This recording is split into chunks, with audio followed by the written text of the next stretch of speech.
आज एक false allegation warrior की कहानी आपके साथ शेयर करते हैं। हमने कहानी के पात्रों के नाम, स्थान और पहचान पूरी तरह से परिवर्तित कर दिए हैं। यह कहानी आपके साथ इसलिए शेयर करते हैं क्योंकि यह कहानी आप में से बहुत लोगों की कहानी होगी। हम आपसे यह गुजारिश भी करेंगे कि आप इसमें सहयोग करें और बताएं इस वॉरियर को क्या करना चाहिए। इस कहानी के फैक्ट्स आपको बताता हूँ। यह समीर की कहानी है। उसके पिता पोस्टमैन थे जो 1.5 साल पहले कोविड की भेंट चढ़ गए थे। परिवार में वह और उसकी माता थे। पिता की मृत्यु पर मिलने वाली फैमिली पेंशन से, उसकी माता को इधर उधर कुछ काम करने से जो थोड़ी बहुत आय होती थी, उन सब से मिलाकर घर चल रहा था।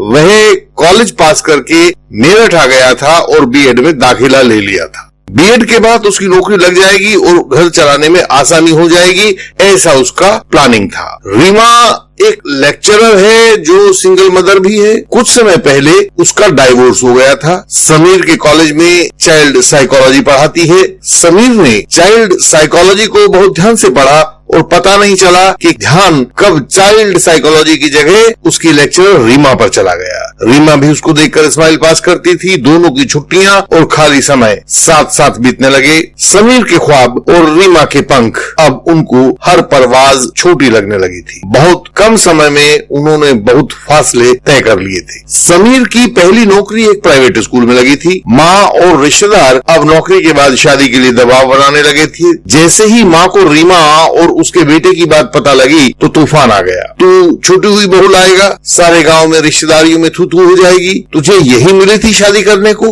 मैं तेरे लिए ऐसी फूल सी बहू लाऊंगी कि सब देखते रह जाएंगे। हमारे घर परिवार पर इतना बड़ा कलंक मत लगा बेटा, मैं विधवा हूँ, मुझे मर तो चैन से जाने दे। और पेच फंस गया था। जब रीमा ने समीर की बात सुनी कि रिश्ता खत्म कर देते हैं और अपनी अपनी जिंदगी जीते हैं, तो वह शेरनी बन गई। तुम्हें उस दिन यह सब कुछ नहीं सूझा जब तुम मेरा फायदा उठा रहे थे? तुमने मेरी जिंदगी बर्बाद कर दी है, मुझे यूज किया है। अब मैं तुम्हें यूज एंड थ्रो नहीं करने दूंगी। मैं तुम्हें मेरी जिंदगी को बर्बाद नहीं करने दूंगी और तुम्हें जेल में सड़ा दूंगी। याद रखना इस बात को। बर्बाद कर दूंगी तुम्हें और साथ तुम्हारी माँ को भी। तुम लोग औरत को पांव की जूती समझते हो, लेकिन इस बार ये जूती तुम्हारे सिर पर लगेगी। मामले ने तूल पकड़ लिया था। एक तरफ माँ थी, रिश्तेदार थे, समाज, और दूसरी तरफ था रीमा, कानून, पुलिस, जेल। अब समीर की समझ में कुछ नहीं आ रहा था कि वे क्या करे क्या ना करे। उसने अपने दोस्तों से सलाह ली, लेकिन वे भी कुछ उसको ठीक ठीक बता नहीं पा रहे थे। अचानक समीर को शारदा मौसी की याद आई। वो रिटायर्ड प्रिंसिपल हैं, आजकल समाज सेवा करती हैं। कभी किसी का कुछ भी काम हुआ तो उन्होंने मना नहीं किया और उसके साथ चल पड़ती हैं।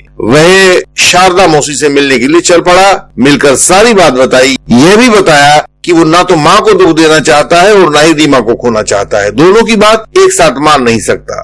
एक की भी मानेगा तो दूसरे को खो बैठेगा। मौसी ने कहा वह रीमा से बात करके बताएगी। एक दिन मौसी ने बुलावा भेजा। शाम को समीर शारदा मौसी के पास गया। मौसी बोली कि तूने ये क्या कर दिया है? उसका तो रो रो कर बुरा हाल है, लेकिन तुमने अगर उसको रीमा को धोखा देने की कोशिश की तो वह मानेगी नहीं और तुम्हारी जिंदगी को नरक बना देगी। ये देख लो तुम। अब तुम्हारी प्यार की सब निशानियां, तुम्हारी शेविंग किट, तुम्हारे सब कच्चे बनियान, दूसरे कपड़े उसने संभाल कर रखे हैं। समीर को पता नहीं क्यों ऐसे लगने लगा था कि मौसी कोई जाल बुन रही है, पर वो लाचार था, कर भी कुछ नहीं सकता था। बोला कि मौसी अब मैं क्या करूं? मौसी बोली वो अकेली औरत है, समाज में उसे एक सहारे की जरूरत थी, जो सहारा उसने तुम्हें ढूंढा था। अब वो ना मिले तो बेचारी जिंदा कैसे रहेगी? समीर बोला मौसी मैं भी तो लाचार हूँ, मैं क्या करूँ? तुम मेरी लाचारी नहीं देख रही हो? मौसी बोली देख समीर, ध्यान से देख इस बात को। उसने अगर केस कर दिया तो तू जेल में चला जाएगा और पीछे तेरी माँ का क्या होगा ये कौन जाने। वहाँ कब तक रहेगा ये भी किसी को पता नहीं है। तुम्हारा घर बर्बाद हो जाएगा। लेकिन वो इतनी बुरी भी नहीं है, रीमा इतनी बुरी भी नहीं है। वो तुम्हारा बुरा नहीं चाहती है। वह कहती है कि सहारा नहीं तो कम से कम अपना नाम ही दे दो उस अबला को। उसी के सहारे जिंदगी काट लेगी। वो वादा कर लेगी सबके सामने कि फिर तुम्हारी जिंदगी में लौट कर नहीं आएगी।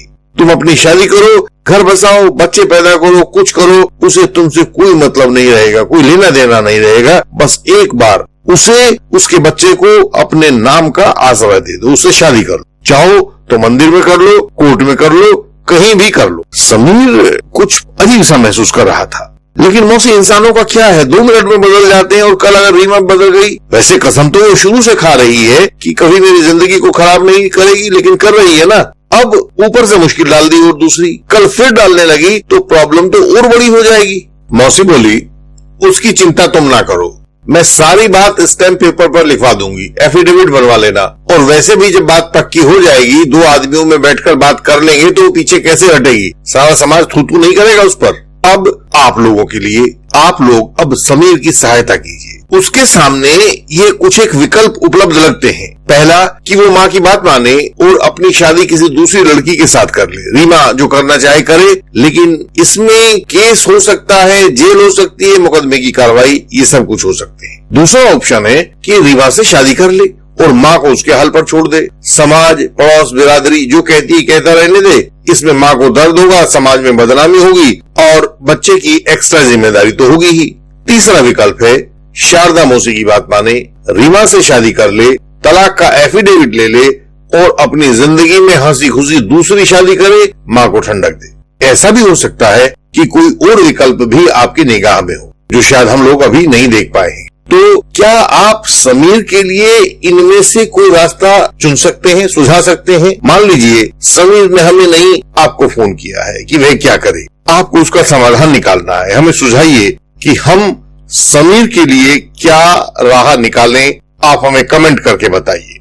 झूठे आरोप यानी कि फॉल्स एलिगेशन के खिलाफ हमारा संघर्ष जारी है। कानून के इस दुरुपयोग के खिलाफ हम दृढ़ता से आपके साथ, आपके पक्ष में खड़े हैं। यदि आपको भी ऐसी ही या कोई और कानूनी समस्या है तो हमें बताएं, हम आपकी सहायता के लिए प्रणबद्ध हैं। भारत के लगभग सभी क्षेत्रों से हमारे पास ब्रीफ आते हैं, केसेस आते हैं, उनमें सहायता के लिए पुकार होती है, परामर्श की मांग होती है और भी अनेक प्रकार से सहायता हमसे मांगी जाती है। आपकी सहायता अलग तरह की हो सकती है, वह हमें बताएं। अपनी सहायता पाने के लिए हमें सामने स्क्रीन पर दिए गए फोन नंबर, ईमेल आदि से हमें संपर्क किया जा सकता है। यही जानकारी नीचे डिस्क्रिप्शन में भी दी गई है। हमारी वेबसाइट है indianlegalsystem.org। आप इस पर जाकर बहुत महत्वपूर्ण जानकारियां पा सकते हैं जो आपकी सरल भाषा में दी गई हैं। हम ऐसी ही जानकारी भरी वीडियोस आपके लिए लाते रहे हैं और आगे भी लाते रहेंगे। आप इस चैनल को सब्सक्राइब करें, नीचे दिए गए बेल आइकन को प्रेस करें ताकि अगली वीडियोस आपसे मिस ना हो।